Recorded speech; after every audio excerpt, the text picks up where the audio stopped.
तनिमाद्वैतवलग्नं तरुणारुणसम्प्रदायतनुलेखं तटसीं निकम्पायाः तरुणिम सर्वस्वमाद्यमद्राक्षम्। तनिमाद्वैतवलग्नं तरुणारुणसम्प्रदायतनुलेखं तटसीं निकम्पायाः तरुणिम सर्वस्वम् आद्यम् अद्राक्षम्।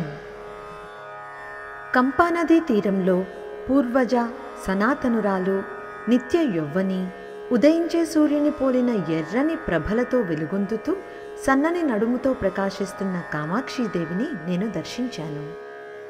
ఇప్పుడు మరొకసారి శ్లోకాన్ని చదువుకుందాం.